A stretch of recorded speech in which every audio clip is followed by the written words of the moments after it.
Hello viewers, welcome to my channel easy 60. இன்றைக்கி Tamil Nadu syllabus standard 10ஓட chapter 3 example number 3.65 பார்க்கலாம். Find ABCD X and Y அப்படின்னு சொல்லிட்டு இந்த ரெண்டு மேட்ரிக்ஸ் அடிஷனில் இருக்குது. ஸோ நம்ம இதை ஆட் பண்ணிக்கலாம். D + 3 8 + A 3B - 2 A - 4 equal to போட்டுட்டு இப்போ இந்த ரெண்டு மேட்ரிக்ஸை ஆட் பண்ணிக்கலாம். 2 + 0 2 2A + 1 B - 5 4C + 0 4C. இப்போ இது ஈக்குவாலிட்டி பண்ணிக்கலாம். D + 3 = 2 போட்டோம்னா D = 2 - 3, ஸோ D = -1. அடுத்தது 8 + A = 2A + 1.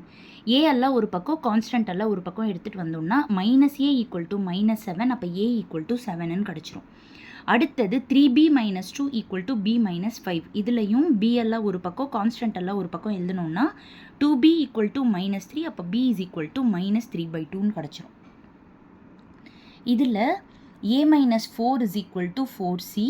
ஸோ ஏக்கு பதிலாக 7 நம்ம கண்டுபிடிச்ச வேல்யூவை சப்ஸ்டியூட் பண்ணிக்கலாம். அப்போ 7 - 4 3 = 4C, அப்போ C = 3/4. அவங்க கேட்ட மாதிரி ஏவோட வேல்யூ 7, பியோட வேல்யூ -3/2, சியோட வேல்யூ 3/4, டியோட வேல்யூ -1ன்னு கண்டுபிடிச்சாச்சு.